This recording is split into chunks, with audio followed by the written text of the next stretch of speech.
Capítulo 1. Chuck Fry era un joven muy inteligente de 17 años. Poseía altas dotes intelectuales y un nivel sumamente alto de motivación. Después de graduarse en la secundaria con altos grados y honores en su clase, entró a la universidad en donde continuó sobresaliendo en sus estudios. Cuando obtuvo su licenciatura en ciencias, solicitó su ingreso a varias facultades de medicina. La competencia para que alguien fuera aceptado en una facultad de medicina era muy grande en ese tiempo y lo sigue siendo hoy en día. En ese entonces, yo era profesor en la Facultad de Medicina en la Universidad del Sur de California, en donde cada año recibíamos 6.000 solicitudes y solamente 106 alumnos eran aceptados. Eso era algo típico en los programas autorizados de estudios médicos en esa área. A pesar de las probabilidades tan bajas, Chuck fue aceptado en la Facultad de Medicina de la Universidad de Arizona y comenzó sus estudios en el mes de septiembre. Durante el primer trimestre, Chuck pensó mucho en el llamamiento que Dios estaba haciéndole. Empezó a tener el convencimiento de que debía renunciar a dedicarse a ejercer la medicina de alta tecnología en un ambiente lucrativo con el fin de poder prestar sus servicios en el extranjero. Finalmente, ese llegó a ser su plan para el futuro. Sin embargo, hacia el final del primer año de entrenamiento, Chuck comenzó a sentirse enfermo. Empezó a sentir una fatiga muy extraña y persistente. Hizo una cita para un examen médico en mayo y muy pronto le habían diagnosticado que padecía leucemia aguda. En el mes de noviembre, Chuck Fry estaba muerto. ¿Cómo podría tener sentido para los afligidos padres de Chuck toda esta situación? ¿Cómo podría tenerlo para nosotros ahora? Una obra de Dios tan incomprensible como esa. Este joven amaba a Jesucristo con todo su corazón y solamente buscó hacer su voluntad. ¿Por qué se lo llevó cuando estaba en la flor de la vida, a pesar de las muchas oraciones angustiosas de los miembros de su familia consagrados a Dios y de fieles amigos? Muy claramente, el Señor les dijo no a todos. Pero, ¿por qué? Miles de jóvenes doctores contemplan su educación cada año y entran a la profesión médica, algunos de ellos por razones no muy dignas de admiración. Solo una minoría muy pequeña piensa en dedicar su vida a ejercer su profesión ayudando a los que no tienen ni dónde caerse muertos. Pero esta era una excepción maravillosa. Si se le hubiera permitido vivir, Chuck hubiera podido atender a miles de personas pobres y necesitadas que de otra manera sufrirían y morirían irremediablemente. No solo él habría podido atender sus necesidades físicas, sino que por su mayor deseo podría haber compartido el mensaje del Evangelio con aquellos que jamás habían oído de esta historia, la más maravillosa de todas. Así que sencillamente su muerte no tenía sentido. Imagínense aquí junto a mí a la enorme cantidad de personas que están gravemente enfermas, a las que el doctor Charlie Fry hubiera podido ayudar durante toda su vida. Algunas con cáncer, otras con tuberculosis o con trastornos congénitos, y algunas que aún serían niños demasiado pequeños para ni siquiera poder comprender su dolor, también las habría podido ayudar. ¿Por qué habría de negarles la divina providencia sus dedicados servicios de médico? Existe otra dimensión en la historia de Fry, una dimensión que completa el cuadro. En el mes de marzo de su primer año en la Facultad de Medicina, Chuck se había comprometido para casarse. Su novia se llamaba Karen Ernst y era también una creyente consagrada a Jesucristo. 6 semanas después de su compromiso, ella se enteró de la enfermedad mortal que Chuck padecía, pero decidió seguir adelante con los planes para la boda. Ambos se convirtieron en marido y mujer, menos de 2 horas antes de que la trágica muerte de Chuck tuviera lugar. Luego, Karen se matriculó en la Facultad de Medicina de la Universidad de Arizona y después de graduarse se dedicó a trabajar como doctora misionera en Swaziland, en África del Sur. La doctora Fry sirvió allí hasta el año 1992 en un hospital sostenido por una iglesia. Estoy seguro de que ella se pregunta, en medio de tanto sufrimiento, por qué no le fue permitido a su brillante y joven esposo que cumpliera su misión como su colega en la profesión médica. Y verdaderamente, yo me hago también esa pregunta. Los grandes teólogos del mundo pueden pensar que el dilema que nos plantea la muerte de Chuck por los próximos 50 años es un planteo inexistente, pero no es probable que la lleguen a presentar como una explicación satisfactoria. El propósito de Dios en cuanto a la muerte de este joven es un misterio y permanecerá siéndolo. ¿Por qué, después de mucha oración, se le permitió a Chuck que entrara a la Facultad de Medicina si es que no iba a poder vivir para completar su educación? ¿De dónde vino el llamamiento aceptado por él a ir como médico al campo misionero? ¿Por qué le fue dado tanto talento a un joven que no podría utilizarlo? ¿Y por qué fue acortada la vida de un estudiante tan maduro y tan prometedor cuando muchos adictos a las drogas, borrachos y hombres malvados viven largas vidas siendo una carga para la sociedad? Estas inquietantes preguntas son mucho más fáciles de hacer que de contestar, y hay muchas otras. El Señor no ha revelado aún sus razones para permitir el accidente de aviación ocurrido en el año 1987, en el cual perdieron sus vidas 4 de mis amigos. Ellos estaban entre los más admirables caballeros cristianos que he conocido.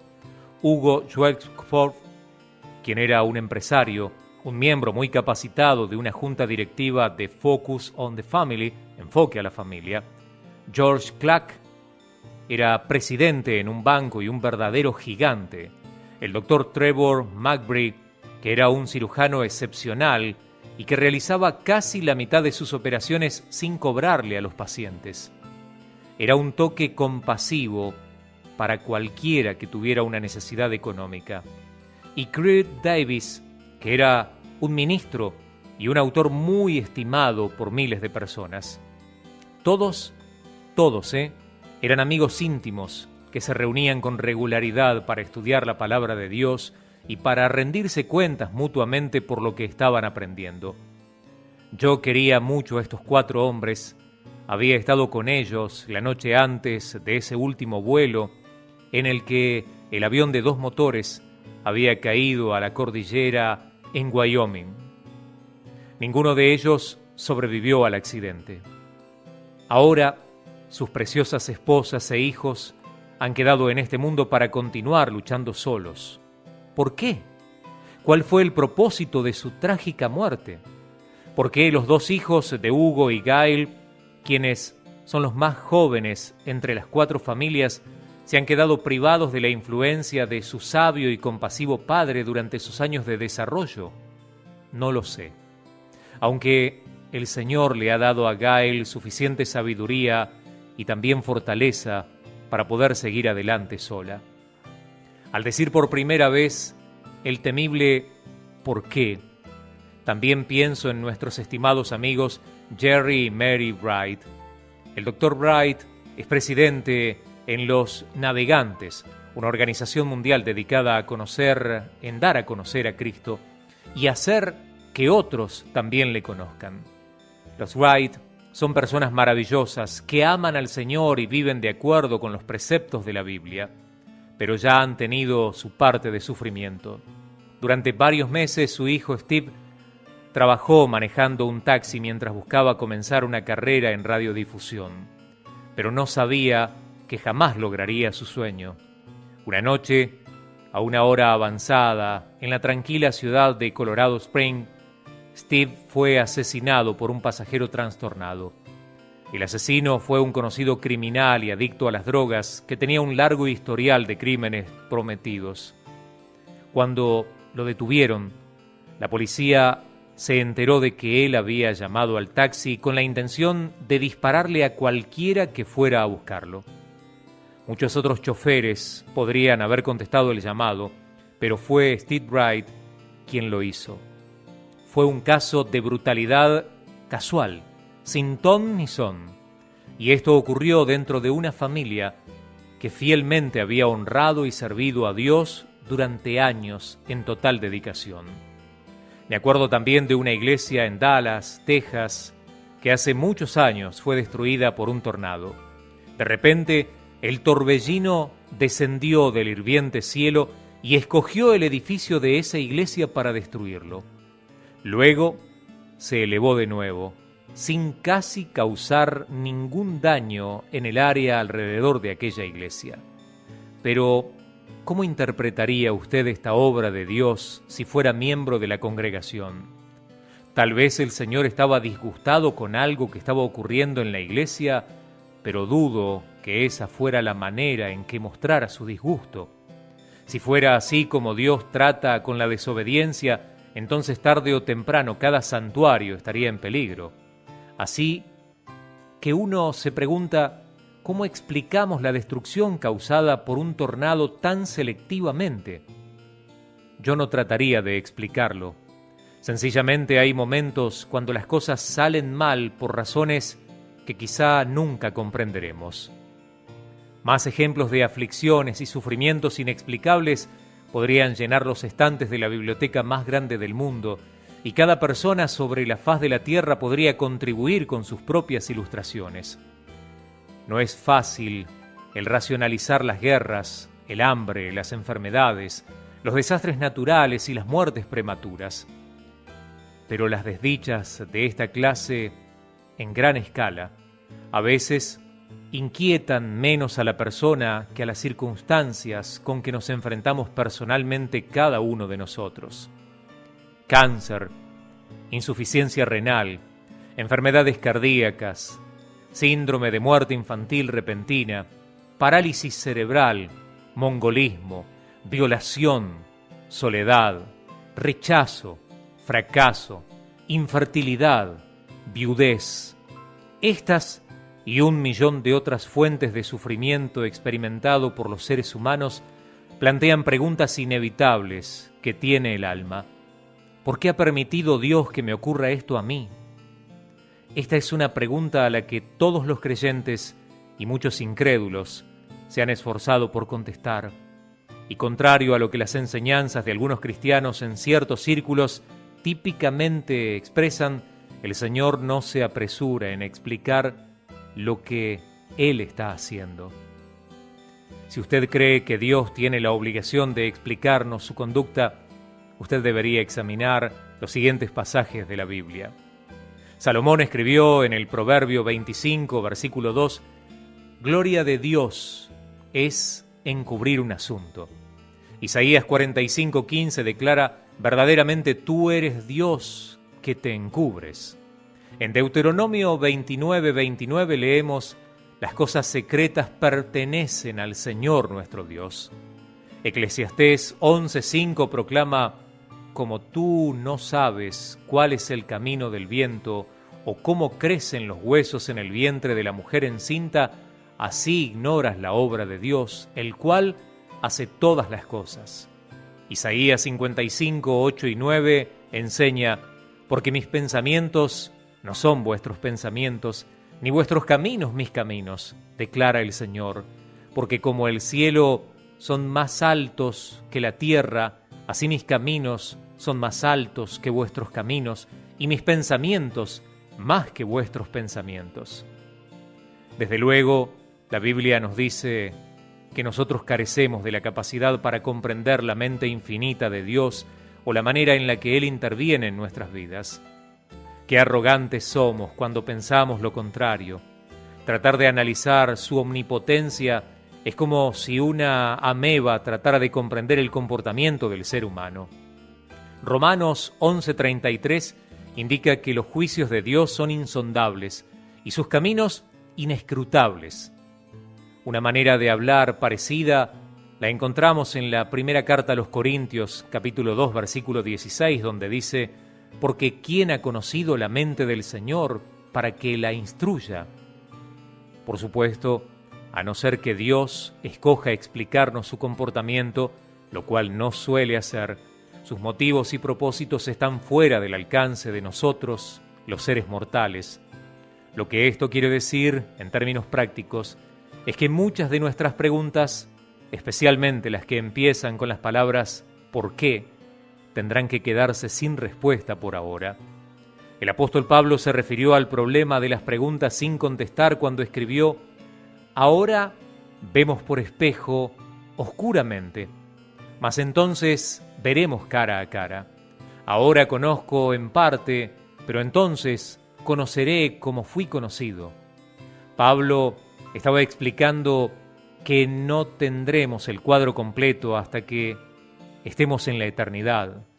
De ahí se deduce que debemos aprender a aceptar nuestra comprensión parcial. Lamentablemente muchos jóvenes creyentes y también algunos más viejos no saben que habrá momentos en la vida de cada persona cuando las circunstancias no tienen sentido, cuando nos parece que lo que Dios ha hecho no tiene ninguna razón. Este es un aspecto de la fe cristiana del cual no se habla mucho. Tenemos tendencia a enseñarles a los nuevos cristianos las proporciones de nuestra teología que son atractivas a la mente secular. Por ejemplo, el Campus Cruzada Estudiantil y Profesional para Cristo, un ministerio evangélico al cual respeto mucho, dice el Dr. Dobson, autor de este libro, ha distribuido millones de folletos titulado Las 4 leyes espirituales. El primero de esos 4 principios bíblicos dice: Dios le ama y tiene un plan maravilloso para su vida.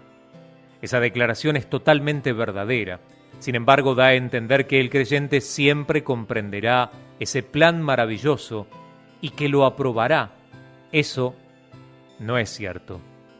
Para algunas personas, tales como Johnny Erickson Tada, el plan maravilloso significa vivir en una silla de ruedas con una cuadroplejía. Para otras, significa una muerte prematura, pobreza o el desprecio de la sociedad. Para el profeta Jeremías significó ser arrojado en una cisterna. Para otros personajes bíblicos significó su ejecución. Sin embargo, aún en las más terribles circunstancias, el plan de Dios es maravilloso porque, finalmente, a los que aman a Dios, todas las cosas que estén en armonía con su voluntad le ayudan a bien. Esto es a los que conforme a su propósito son llamados, dice Romanos 8:28. Aún así, no es difícil el comprender cómo suele producirse la confusión en cuanto a esto, especialmente en los jóvenes. Durante la juventud, cuando la salud es buena y los problemas y los fracasos y las aflicciones todavía no han sacudido su pequeño y tranquilo mundo, es relativamente fácil armar el rompecabezas. Uno puede creer, sinceramente, que tiene buenos indicios de aquello, que siempre será así. Tal persona es extremadamente vulnerable a la confusión espiritual si es que tiene problemas durante esa época. El doctor Richard Seltzer es un cirujano y uno de mis autores favoritos. Él escribe las descripciones más hermosas y compasivas de sus pacientes y los dramas humanos con los que ellos mismos deben enfrentarse. En su libro titulado Cartas para un joven doctor, dijo que la mayoría de nosotros parecemos estar protegidos durante algún tiempo por una membrana imaginaria que nos protege del horror. Cada día caminamos dentro de ella y a través de ella, pero casi no nos damos cuenta de su apariencia. De la misma manera, en el sistema inmunológico hay una especie de protección de la presencia invisible de las bacterias dañinas. Esta membrana mítica nos protege de las situaciones que ponen en peligro nuestra vida. Desde luego, no todos los jóvenes tienen esta protección porque los niños también mueren de cáncer, de problemas congénitos del corazón y de otras clases de trastornos. Pero la mayoría de ellos están protegidos y no se dan cuenta de esto. Entonces, a medida que pasan los años, un día ocurre. Sin ningún aviso, la membrana se rasga y el horror penetra en la vida de la persona o en la de sus seres queridos. En ese momento es que una crisis teológica se presenta inesperadamente. ¿Qué es lo que estoy sugiriendo? ¿Que nuestro Padre Celestial no se preocupa por sus vulnerables hijos o que no se interesa por ellos? ¿Que se burla de nosotros, los simples mortales, como si fuéramos parte de alguna broma cósmica cruel? Es casi una blasfemia el escribir tales disparates. Cada descripción de Dios que hace la Biblia lo presenta como infinitamente amoroso y bondadoso, cuidando tiernamente de sus hijos terrenales y guiando los pasos de los fieles. Él dice que pueblo suyo somos y ovejas de su prado. Su gran amor por nosotros le movió a enviar a su Hijo unigénito como sacrificio por nuestros pecados para que pudiéramos escapar del castigo que merecemos. Él hizo esto porque de tal manera amó al mundo, según lo relata Juan 3:16. El apóstol Pablo lo expresó de la siguiente manera: por lo cual estoy seguro de que ni la muerte, ni la vida, ni los ángeles, ni principados, ni potestades, ni lo presente, ni lo porvenir, ni lo alto, ni lo profundo, ni ninguna otra cosa creada nos podrá separar del amor de Dios que es en Cristo Jesús, Señor nuestro. Romanos 8, 38 y 39. Isaías nos comunicó este mensaje enviado directamente por nuestro Padre Celestial. Él dijo: no temas, porque yo estoy contigo. No desmayes, porque yo soy tu Dios que te esfuerzo. Siempre te ayudaré, siempre te sustentaré con la diestra de mi justicia.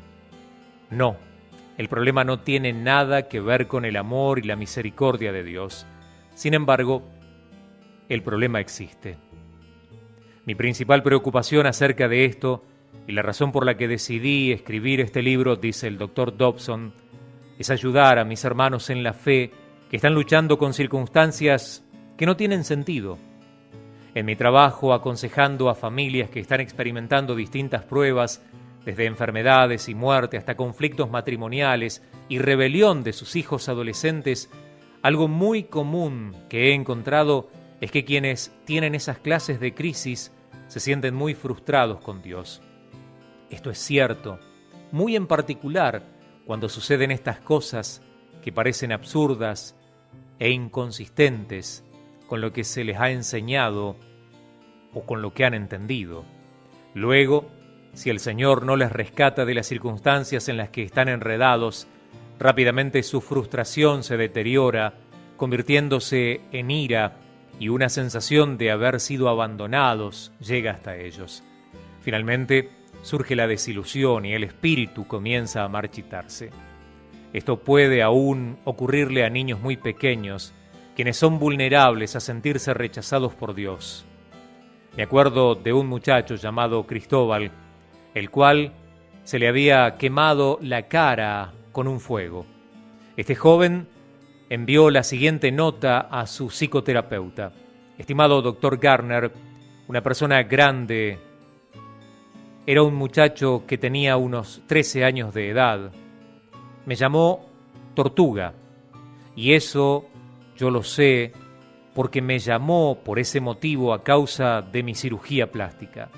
Yo creo que Dios me odia debido a mi labio y la condición en la que me encuentro, y cuando me muera probablemente me dará el infierno. Lo quiere mucho Cristóbal. Así firmaba la nota. Por supuesto, Cristóbal llegó a la conclusión de que su deformidad era evidencia del rechazo de Dios. La deducción lógica de un niño es: si Dios es todopoderoso y lo sabe todo, ¿por qué dejó que algo tan terrible me ocurriera? Debe odiarme. Lamentablemente, Cristóbal no es el único que piensa así. Muchos otros creen la misma mentira satánica. En realidad, algún día la mayoría de nosotros sentiremos esa misma clase de alejamiento de Dios. ¿Por qué sucederá esto? Porque las personas que llegan a vivir lo suficiente a la larga se enfrentarán a situaciones que no podrán comprender. Todos los seres humanos somos iguales. Permítanme decirlo otra vez.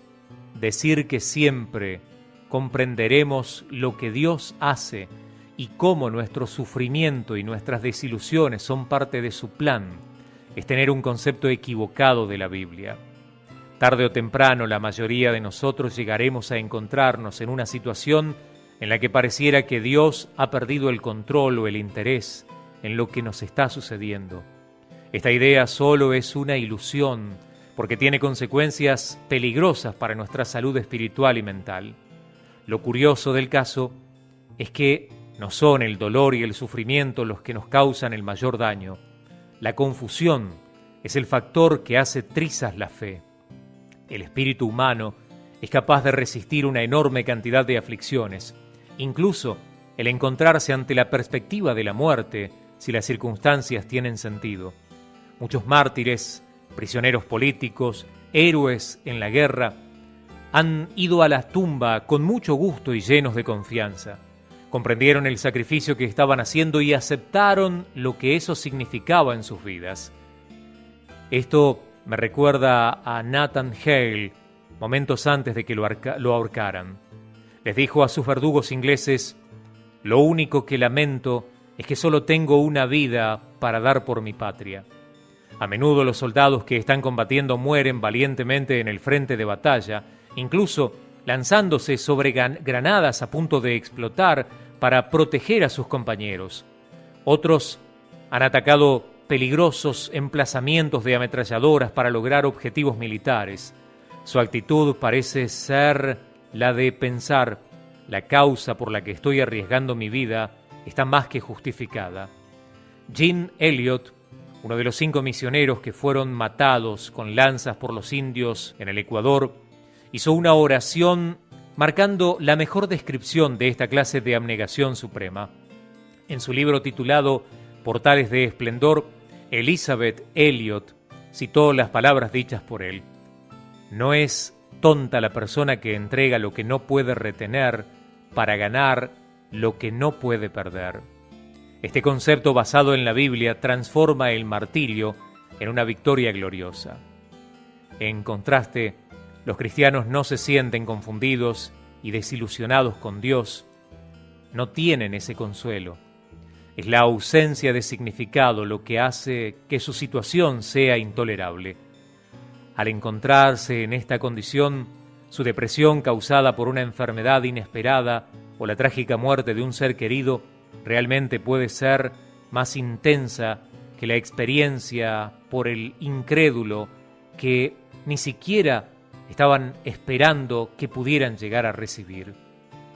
No es raro escuchar a un cristiano que se siente confundido expresar enorme ingratitud, ira o incluso blasfemias. Este individuo confuso es como una niñita a la que su padre divorciado le ha dicho que va a ir a verla. Cuando su padre no lo hace, ella sufre mucho más que si él nunca se lo hubiera dicho. La palabra clave en relación con esto es expectativas.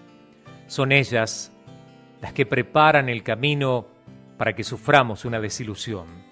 No siempre una angustia mayor a la que una persona experimenta cuando ha edificado todo su estilo de vida sobre cierto concepto teológico y que luego éste se derrumbe en un momento de tensión y dolor extraordinario sucede.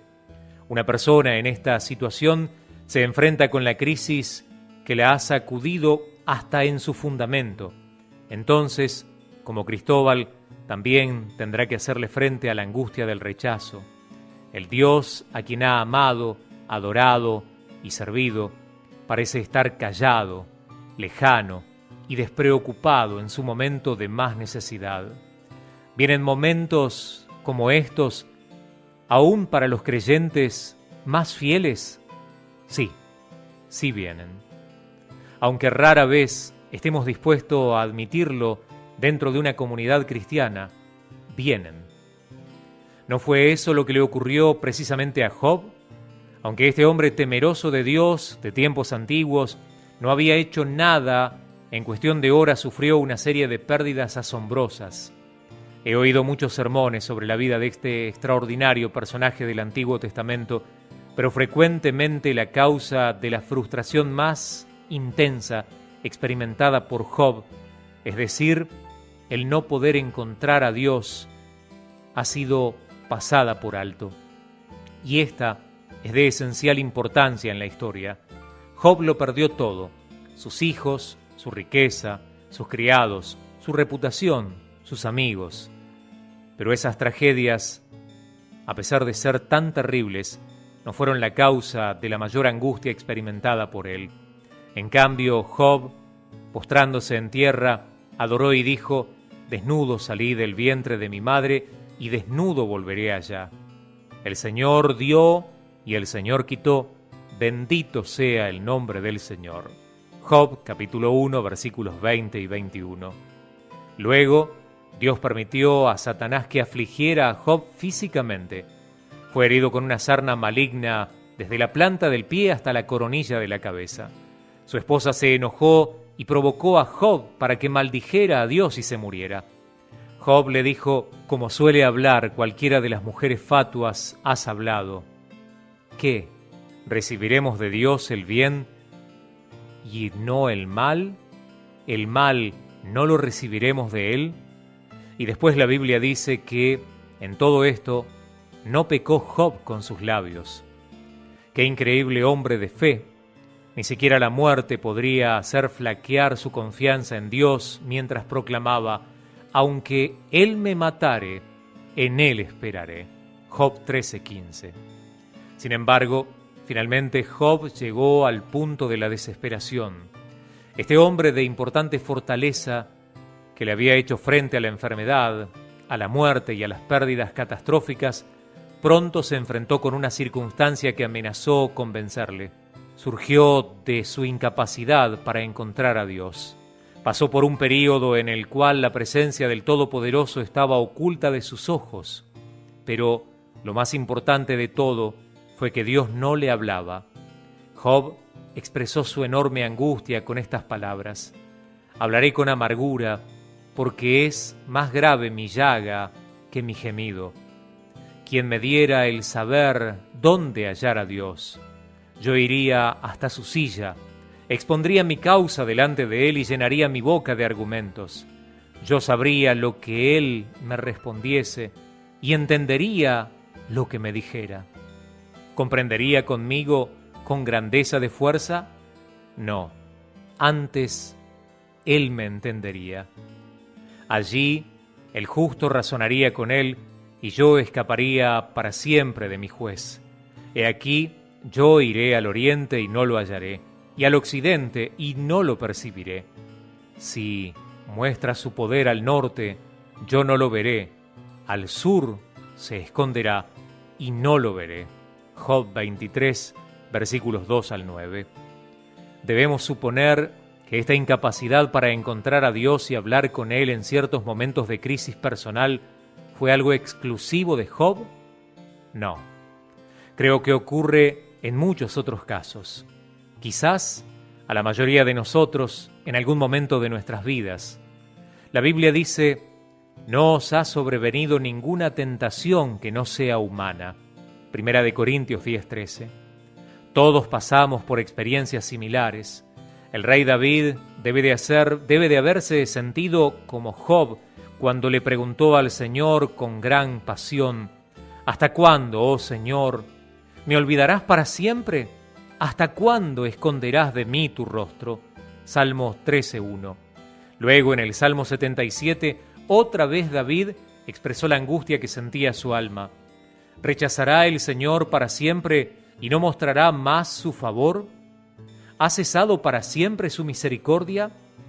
En 2 de Crónicas 32:31 se nos dice que Dios lo dejó a Ezequías para probarle, para hacer conocer todo lo que estaba en su corazón. Hasta Jesús preguntó por qué había sido abandonado por Dios durante sus últimas horas en la cruz, lo cual es un ejemplo de la experiencia que estamos describiendo. Estoy convencido de que este y otros ejemplos bíblicos nos han sido dados para ayudarnos a comprender un fenómeno espiritual que es sumamente importante. Al parecer, a la mayoría de los creyentes se les permite atravesar por valles emocionales y espirituales, cuyo propósito es probar su fe en el crisol de fuego. ¿Por qué? Porque la fe ocupa el primer lugar en la lista de prioridades de Dios. Él dijo que sin ella es imposible agradarle a Él. ¿Y qué cosa es la fe? Es la certeza de lo que se espera, la convicción de lo que no se ve, según dice Hebreos 11:1. Esta decisión de creer cuando se nos ha dado una prueba, ni hemos recibido respuestas a nuestras preguntas, es fundamental para nuestra relación con el Señor.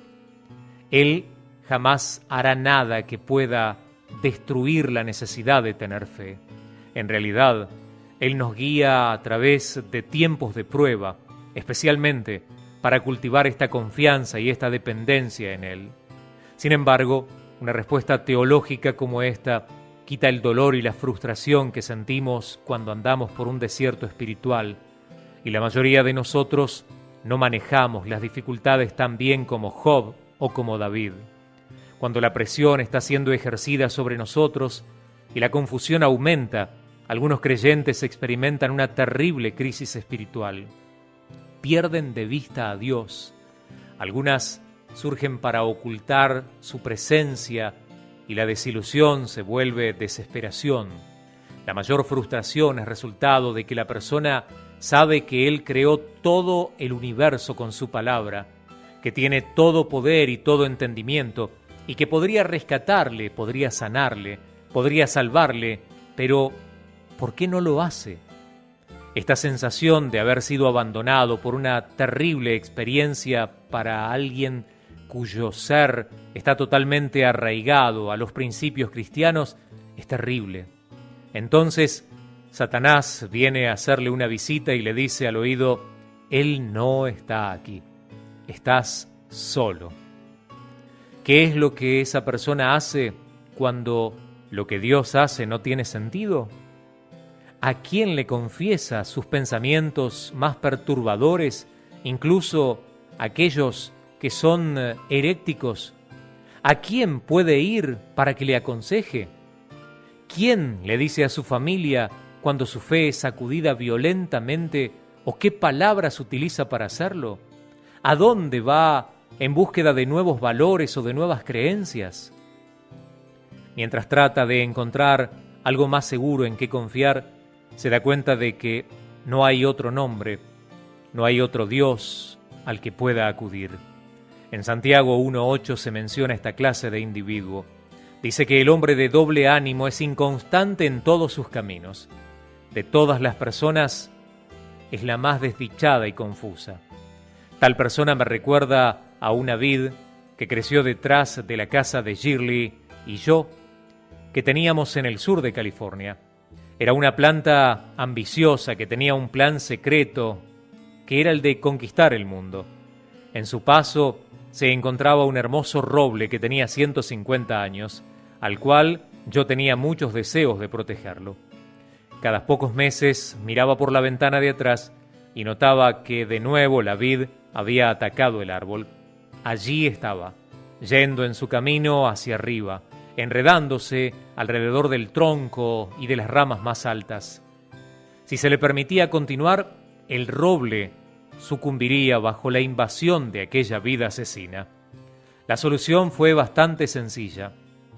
En vez de arrancar la planta del árbol, lo cual habría dañado la corteza de éste, hice un rápido corte cerca de la parte más baja de la vid y la dejé allí.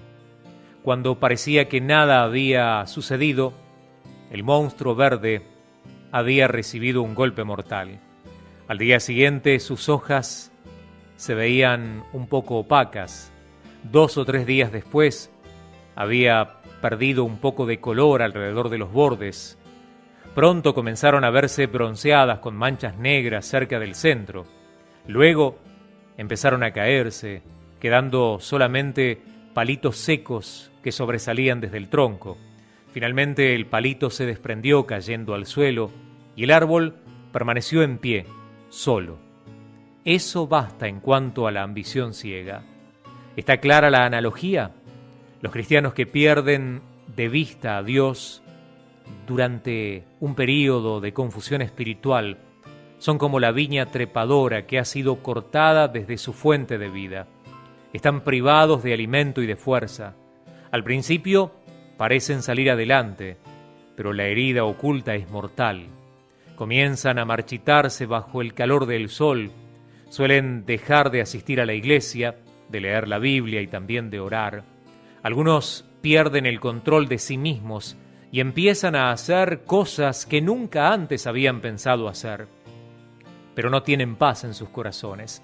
En realidad, algunas de las personas más amargas e infieles sobre la faz de la tierra son las que se han separado de Dios y que ya no comprenden ni confían en Él.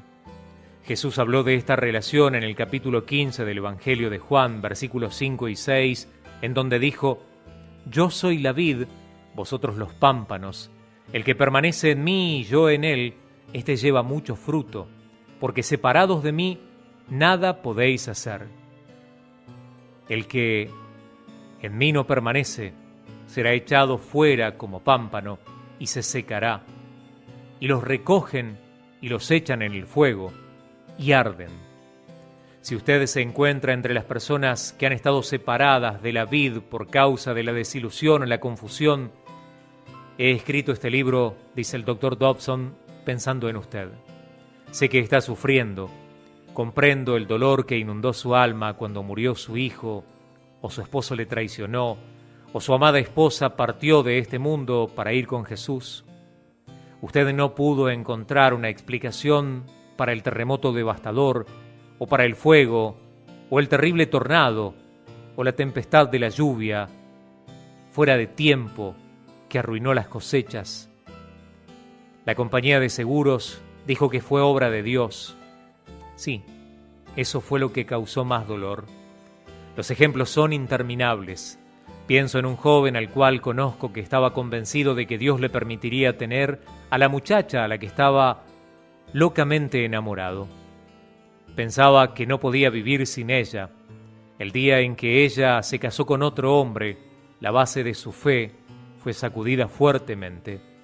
Recuerdo también a la mujer que en 1991 llamó por teléfono para decirme que su hijo de 28 años de edad había muerto en la guerra del Golfo Pérsico. Él se encontraba en un helicóptero que había sido derribado en algún lugar de Irak. Era su único hijo y un cristiano nacido de nuevo. Solamente un puñado de 600.000 soldados de Naciones Unidas que pelearon en esa guerra no regresaron con vida, y su hijo era un hombre temeroso de Dios y fue uno de ellos. Se me parte el corazón al pensar en esta madre angustiada. El gran peligro en que se encuentran las personas que han experimentado esta clase de tragedia es que Satanás utiliza su dolor para hacerles creer que Dios las ha escogido como víctimas. ¿Qué trampa mortal es esa? Cuando una persona empieza a pensar que Dios tiene antipatía hacia ella o le odia, la desmoralización no está muy lejos. Le pido a la persona que se siente muy afligida, cuyo corazón está quebrantado y que se siente desesperada por escuchar una palabra de estímulo, que me permita asegurarle que usted puede confiar en el Señor de los cielos y de la tierra. Existe seguridad y también descanso en la sabiduría eterna de la Biblia. Hablaremos de estos confortantes pasajes de la palabra de Dios en los siguientes capítulos de este libro que iremos leyendo y compartiendo con ustedes. Creo que usted verá que podemos confiar en el Señor aún cuando no entendamos lo que Él hace. Usted puede estar seguro de esto.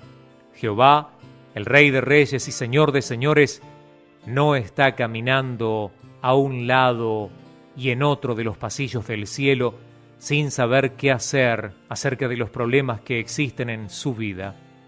Él puso los mundos en el espacio. Él puede tomar en sus manos las cargas que lo están agobiando. Y para comenzar, Él dice: estad quietos y conoced que yo soy Dios. Si te gustó el video, deja tu like, puedes disfrutar de más devocionales o echarle un vistazo a los videos con testimonios, subimos audiolibros, películas y más recursos. Todo con el objetivo de que más gente conozca y disfrute la comunicación Recuerda suscríbete e invita a tus amigos a ver este canal.